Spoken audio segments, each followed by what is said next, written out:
11 SP chapter 1માં મૌખિક માહિતી સંચારની પદ્ધતિ.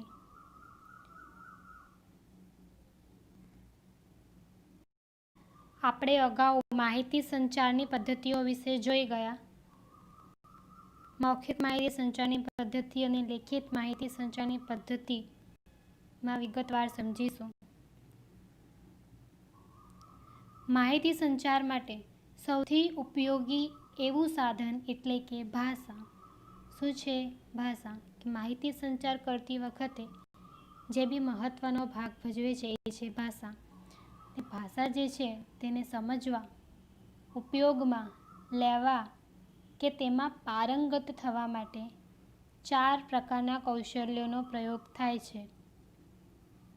જે બી ભાષા છે એ ભાષા સમજવા માટે, ઉપયોગમાં લેવા માટે અને તેમાં પારંગત થવા માટે કયા 4 પ્રકારના કૌશલ્યોનો પ્રયોગ થાય છે?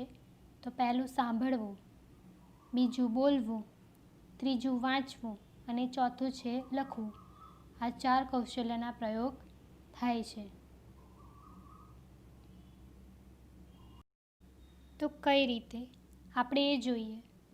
મૌખિક માહિતી સંચારમાં બોલનાર એવી ભાષા કે શબ્દો અને વાક્ય રચનાનો ઉપયોગ કરી જરૂરિયાત મુજબ હાવભાવ, હલનચલનનો પ્રયોગ કરી મોટેથી બોલીને માહિતીની આપ-લે કરવાનો પ્રયત્ન કરે છે. બરોબર? જે બી બોલનાર છે એ ભાષા અને શબ્દોની ગોઠવણી એવી રીતે કરે છે કે સામેવાળા વ્યક્તિને જે તે કહેવા માંગે છે એ પોતાના હાવભાવ, તેના એક્સપ્રેશન દ્વારા અને તેના અવાજ જે છે, જે મોટેથી બોલીને તેના અવાજના દ્વારા સાંભળનાર વ્યક્તિને ખ્યાલ આવે, સમજ પડે. આ પદ્ધતિ દ્વારા વ્યક્તિ વચ્ચે, વ્યક્તિ જૂથ, વ્યક્તિ અને ગ્રુપ વચ્ચે, જૂથ વ્યક્તિ વચ્ચે, ગ્રુપ અને વ્યક્તિ વચ્ચે અને જૂથ વચ્ચે એટલે કે ગ્રુપ વચ્ચે જે છે એ માહિતી સંચાર થઈ શકે છે. વાતચીત, વાર્તાલાપ, સંવાદ, ગોષ્ઠી, ભાષણ, જૂથ ચર્ચા જેવા વિવિધ સ્વરૂપો જે છે માહિતી સંચારમાં થાય છે. આ માહિતી સંચારના સ્વરૂપો હતા, જેમ વાતચીત જે છે, સામસામે બેસીને તમે પોતાના મંતવ્ય રજૂ કરી શકો છો. વાર્તાલાપ, એકબીજા સાથે વાતો કરી શકો છો. સંવાદ, ચર્ચા કરી શકો છો. ગોષ્ઠી એટલે નાના જૂથમાં જે ચર્ચા વિચારણા થાય છે તેને ગોષ્ઠી કહેવામાં આવે છે. ભાષણ, તમને ખ્યાલ જ હશે. જૂથ ચર્ચા એટલે ગ્રુપ ચર્ચા જે થાય છે તે. આવા બધા જે સ્વરૂપો જે છે એ મૌખિક માહિતી સંચારમાં જોવા મળે છે. હવે આપણે જોઈએ મૌખિક માહિતી સંચાર પદ્ધતિના ફાયદા. એમાં પહેલું, માહિતી સંચારની આ પદ્ધતિ જે છે એ સૌથી સરળ, હાથ વગી અને સૌથી વધુ વપરાતી પદ્ધતિ છે. માહિતી સંચારની મૌખિક પદ્ધતિ જે છે એ સૌથી સરળ, ઇઝી છે, જે કોઈપણ વ્યક્તિ તેનો વપરાશ કરી શકે છે. બીજું જોઈએ તો આપણે તેમાં કાગળ, પેન વગેરેની કોઈપણ પ્રકારની જરૂર પડતી નથી. કોઈપણ પ્રકારના સામગ્રીની જરૂર પડતી નથી. ત્રીજું જોઈએ, સામાન્યપણે પ્રત્યક્ષ રીતે થનાર આ પદ્ધતિમાં બોલનારને અને સાંભળનારનો પ્રતિભાવ તુરંત મળે છે. પ્રત્યક્ષ એટલે કે સામે વ્યક્તિ જ્યારે આવે છે ત્યારે બોલનાર અને સાંભળનાર બંને ફેસ ટુ ફેસ હોય છે. એટલે તેનો ફીડબેક જે છે, પ્રતિભાવ જે છે, આન્સર જે છે એ તરત ને તરત મળી રહે છે. તેથી શું થાય છે કે ગુંજવણભરી પરિસ્થિતિ ઊભી થાય તો તેનું નિરાકરણ પર તુરંત લાવી શકાય છે. જો અમુક પરિસ્થિતિ એવી ઉદ્ભવે ગુંજવણવાળી, તો તેનું સમાધાન પણ જે છે એ તરત લાવી શકાય છે. આગળ જોઈએ આપણે. સાંભળનાર તરફથી મળતો ત્વરિત પ્રતિભાવ બોલનારને ઉત્સાહ પ્રેરક અને પ્રેરણાદાયી બનાવે છે. આમાં જેમ કે આપણે જોયું કે પ્રતિભાવ તુરંત મળે છે, તરત મળી રહે છે. તેથી શું થાય છે કે જે સામેવાળો અપેક્ષા રાખે છે કે તેને શું જવાબ મળશે, તો તેનો ઉત્સાહ પણ જે છે તેવી રીતે રહે છે અને સાંભળનાર તરફથી જે છે એ પ્રતિભાવ બોલનારનો, ઉત્સાહ પ્રેરકનો અને પ્રેરણાદાયી બની રહે છે. એટલે સાંભળનાર હોય કે બોલનાર હોય, બંને પક્ષ તરફથી જે બી રિઝલ્ટ મળશે એ પોઝિટિવ જ મળશે. 5મો મુદ્દો, માહિતીની આપલેની આ પદ્ધતિમાં, માહિતીની જે આપલેની પદ્ધતિ, જે તમે માહિતી આપી રહ્યા છો અને લઈ રહ્યા છો, આ પદ્ધતિમાં બોલનારને સાંભળનાર તરફથી ઝડપથી પ્રતિભાવ મળે છે. એટલે જે બી બોલનાર છે તેનો સામેવાળા પક્ષ તરફથી જે બી આન્સર મળશે એ કેવો મળશે? ઝડપી મળશે. અને તે અનુસાર જે છે એ સાધન માધ્યમમાં પરિવર્તન લાવી સુધારણા કરી શકે છે. જો તેને મત અનુસાર જવાબ ના મળે તો તે શું કરશે કે બીજી વાર ટ્રાય કરશે બોલવાનો અને પોતાના જે મંતવ્ય રજૂ કરવાનો, અને તે પ્રમાણે તે રિઝલ્ટ લાવી પણ શકશે. પોતાના બોલવામાં ચેન્જીસ કરીને, વાક્ય રચનામાં સુધારો કરીને પોતાના મંતવ્ય રજૂ કરશે અને એ રજૂ કરીને તે ધારણા પ્રમાણે રિઝલ્ટ મેળવી શકશે. તેથી માહિતી સંચારની અસફળતાના સંજોગો જે છે નહિવત બને છે. એટલે તેમાં અસફળતાનું પરિણામ જે છે એ ખૂબ જ ઓછું રહેલું હોય છે. આગળ આપણે જોઈએ, સાંભળનાર જો નિરક્ષર હોય તો પણ માહિતીનું પ્રત્યાયન આ પદ્ધતિમાં શક્ય બને છે. સાંભળનાર જે છે, સામેવાળો પક્ષ, એ ભણેલો હોય કે ના હોય તો પણ જે છે મૌખિક માહિતી સંચારની પ્રક્રિયા થઈ શકે છે અને પૂર્ણ પણ થાય છે અને તેનું રિઝલ્ટ પણ સારું આવે છે. બીજો એક અગત્યનો મુદ્દો જે છે કે આ પદ્ધતિમાં સમયનો બચાવ થાય છે. આમાં આપણો સમયનો બગાડ થતો નથી. હવે આપણે જોઈએ તેની મર્યાદાઓ. તેમાં પહેલું, સંવાદ અને ચર્ચા જેવા આ પદ્ધતિના સ્વરૂપો ક્યારેક વાદ વિવાદમાં પરિણમે એવું શક્ય બને છે. એવા સંજોગોમાં મૌખિક માહિતી સંચાર અસફળ પુરવાર થઈ શકે છે. કેટલીક વાર એવું થાય કે બોલનાર અને સાંભળનાર વચ્ચે વાદ વિવાદમાં પરિસ્થિતિ જે છે ઉદ્ભવ થાય છે, એટલે ઝઘડાનું સ્વરૂપ ધારણ કરે છે.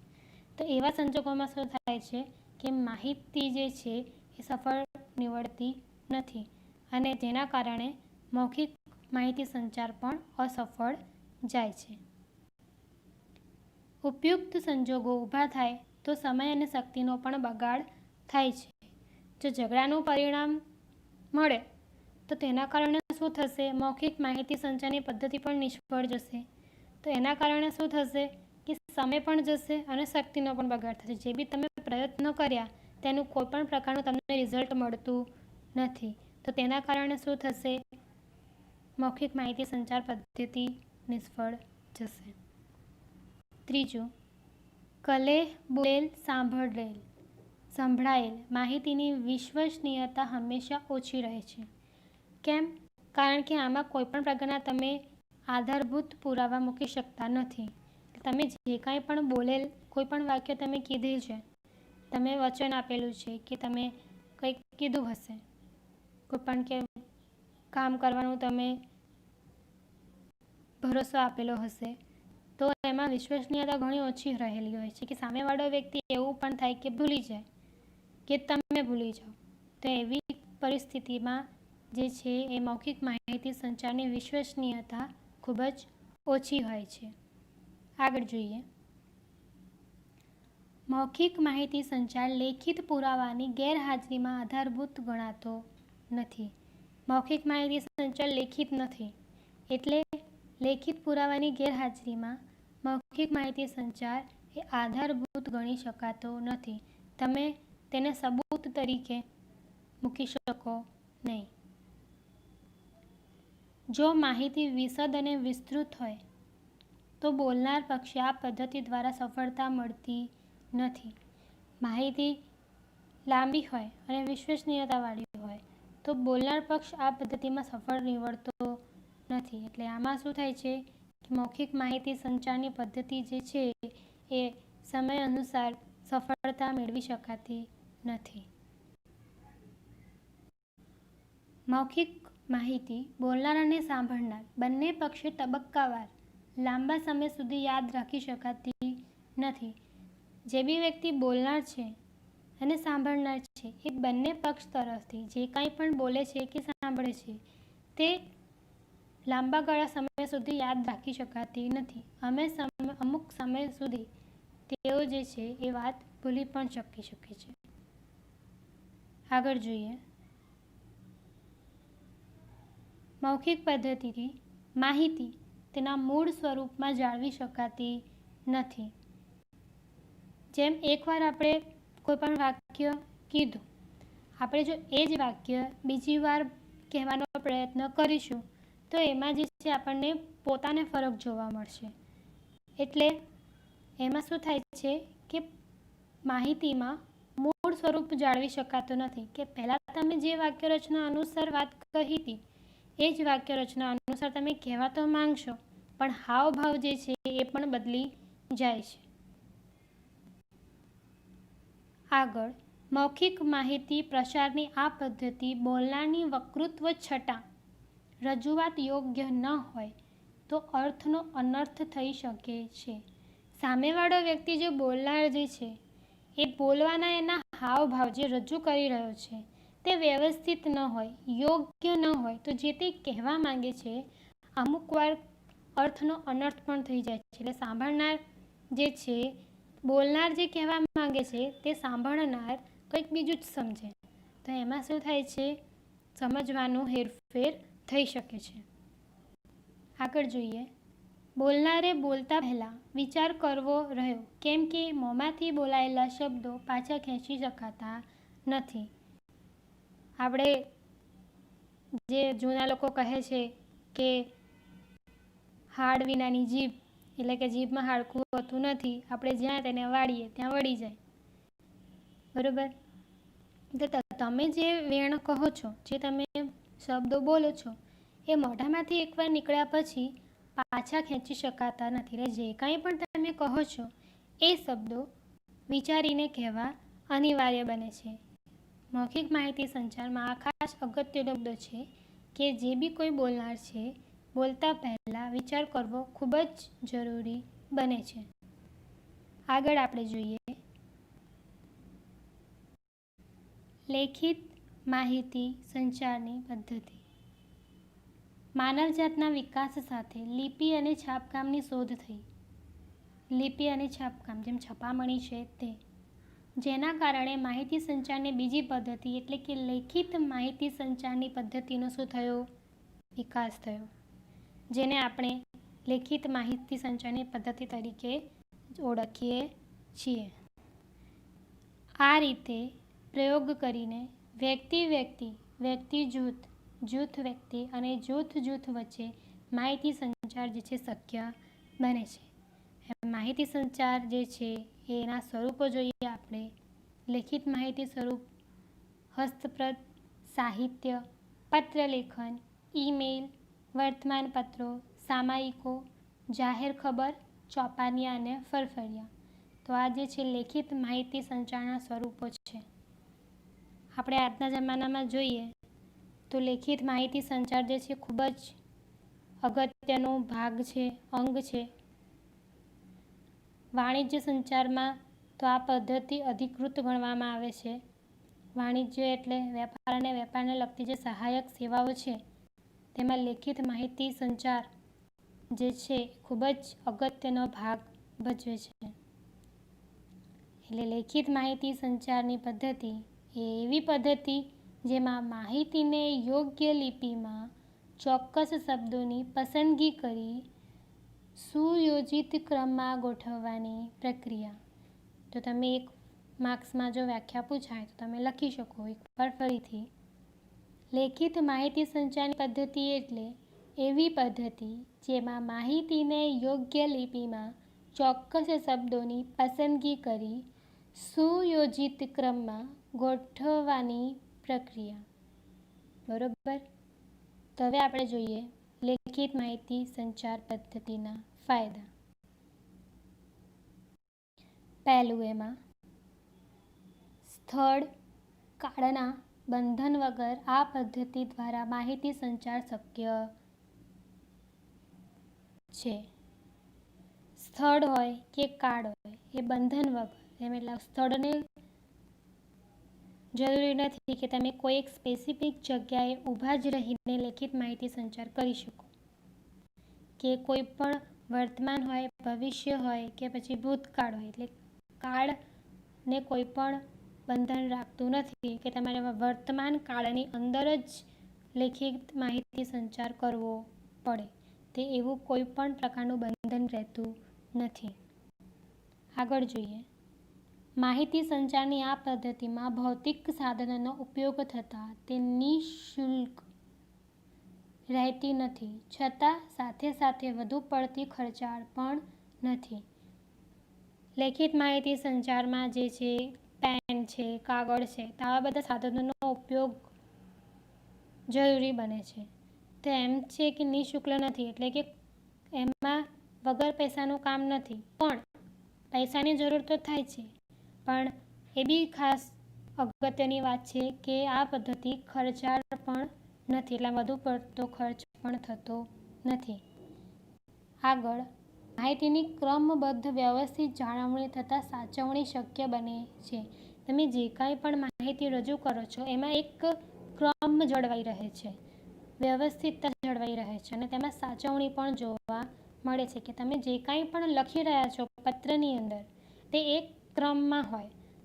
સ્વચ્છતા પણ જોવા મળે છે, અને તેમાં ભાષાગત જે બી નિરૂપણ કરેલું હોય તે સફળ પણ થાય છે.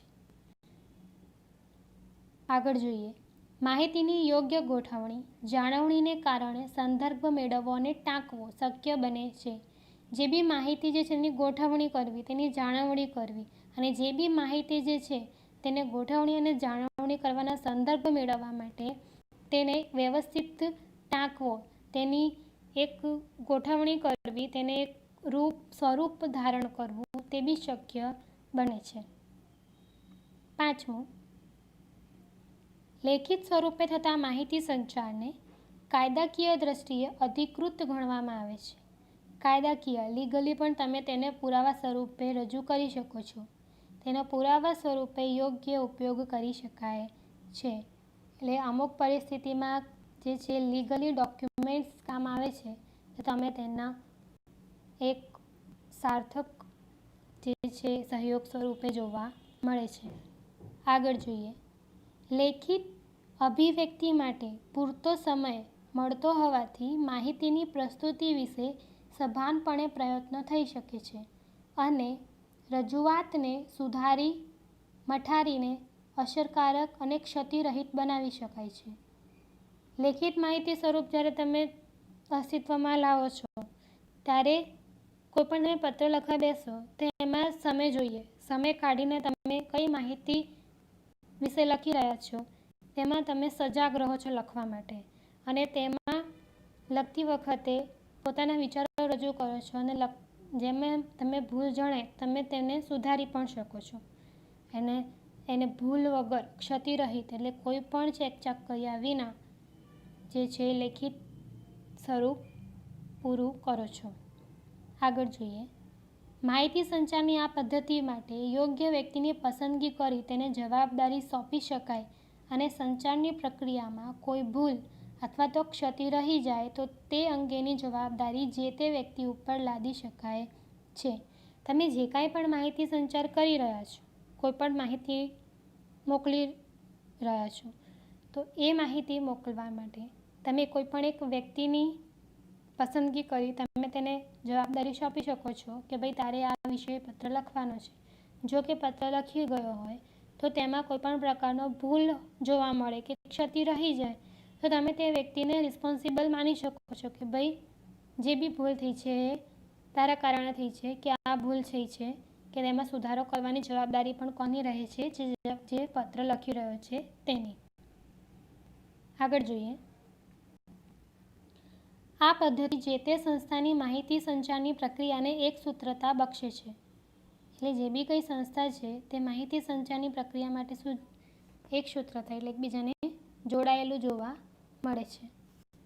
આગળ જોઈએ, લેખિત માહિતી સંચાર પદ્ધતિ દ્વારા જે તે સંસ્થાની આગવી છાપ ઊભી થાય છે. એટલે જે બી સંસ્થા દ્વારા પત્ર લખાયેલો હોય કે કોઈ બી સામયિક લખાયેલું હોય કે કોઈ પણ સ્વરૂપ હોય, બરાબર, તો તેમાં જે તે સંસ્થા દ્વારા લખાયું હોય તે સંસ્થાની છાપ ઊભી કરે છે કે કયા સ્વરૂપે લખાયું છે અને શા માહિતી અનુસાર લખાયું છે. તે સારી છાપ અને ખરાબ છાપ તે લેખિત માહિતી સંચારની પદ્ધતિ દ્વારા ઉદ્ભવી શકે છે. હવે આપણે જોઈએ લેખિત માહિતી સંચાર પદ્ધતિની મર્યાદાઓ. માહિતીની લેખિત અભિવ્યક્તિ કમશે કમ પેન અને કાગળ જેવા સાધન ઉપકરણ વગર શક્ય નથી, માટે એટલે અંશે ખર્ચાળ છે. એટલે લેખિત માહિતી સંચાર વખતે તમારે પેન અને કાગળ આ બે ઉપકરણની જરૂર તો પડશે જ, સાધનની જરૂર તો પડશે જ. એટલે આ બે વસ્તુ પાછળ તમારે ખર્ચ તો કરવો જ પડશે. એટલે કે અંશે એટલે અમુક ભાગમાં તમારે તે ખર્ચાળ બને છે, એટલે ખર્ચ તો કરવો જ પડે.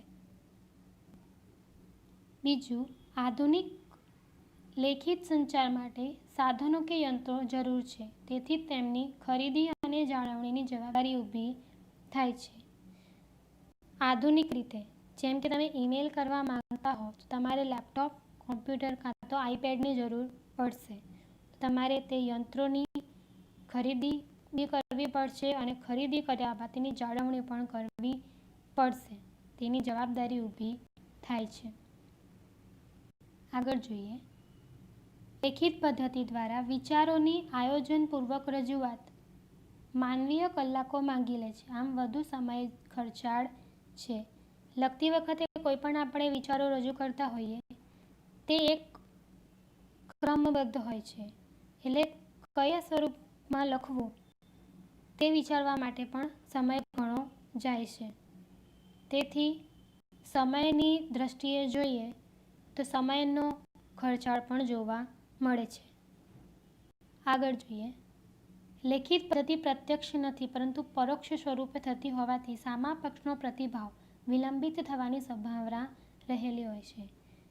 જેમ મૌખિકમાં તમને ઝડપી રિઝલ્ટ મળે છે, તેમ લેખિત માહિતી સંચારમાં તમારે આન્સર મેળવવા માટે રાહ જોવી પડે છે કે સામેવાળા વ્યક્તિને પત્ર મળશે, એ વાંચશે, સમજશે અને એ વ્યક્તિ પણ પત્ર લખવા માટે સમય લેશે અને જ્યારે એ વ્યક્તિ પત્ર લખશે તે સામેવાળો વ્યક્તિ પણ સમજશે, પત્ર લખશે અને પછી તે આપણને પત્ર મોકલશે. તો આમાં શું થાય છે? સમયનો પણ વ્યય થાય છે. ઉપયુક્ત સંજોગોમાં માહિતી સંચારની પ્રક્રિયાની સફળતાપૂર્વકની પૂર્ણતા વિશે પ્રશ્નો સર્જાય છે. એટલે આપણે જે પરિસ્થિતિઓ જોઈ કે વિલંબિત થાય છે, તો આવા સંજોગોમાં પ્રક્રિયા જે છે સફળતાપૂર્વક પૂર્ણતા વિશે પ્રશ્નો પણ સર્જાય છે કે કેટલી રાહ જોવી પડશે કે સામેવાળા પક્ષ તરફથી જે આન્સર આવશે એ કેવો આવશે, હકારાત્મક આવશે કે નકારાત્મક આવશે. તો આવા બધા પ્રશ્નો જે છે એ પણ ઊભા થાય છે. છઠ્ઠું જોઈએ, બોલાહટ મોકલનારની સમજ, ભાષા તથા રજૂઆતની પકડ અથવા સચોટતા ઉપર સફળતાનો આધાર રહેલો છે. જે બી તે પત્રમાં નિરૂપણ કરે છે વાક્યોની, તે બોલનાર હોય કે મોકલનાર હોય એ બંનેની સમજ, ભાષા અને રજૂઆતની પકડ જે છે એ સચોટતા, સ્પષ્ટતા ઉપર તેનો સફળતાનો આધાર રહેલો છે. સાતમું જોઈએ, લેખિત સંદેશા વ્યવહાર પત્ર દ્વારા થતો હોવાથી સમય તો માંગે જ છે. કે પત્ર વ્યવહાર દ્વારા જે છે લેખિત માહિતી સંચાર થાય છે, તેથી તેમાં સમય પણ જાય છે. લેખિત માહિતી સંચાર માટે બંને પક્ષો સાક્ષરતા અને અક્ષર જ્ઞાન હોવું અનિવાર્ય છે. સ્વાભાવિક વાત છે કે સામેવાળા પક્ષ તરફને લખતા વાંચતા પણ આવડવું જોઈએ, જેથી કરીને તે પત્ર વાંચી શકે અને લખનારને પણ અક્ષર જ્ઞાન હોવું જોઈએ, ભણેલો ગણેલો હોવો જોઈએ. ત્યારે જ તે પત્ર લખી શકે અને ત્યારબાદ જ લેખિત માહિતી સંચારની પ્રક્રિયા જે છે, પદ્ધતિ જે છે એ પૂર્ણ થાય છે. બરોબર.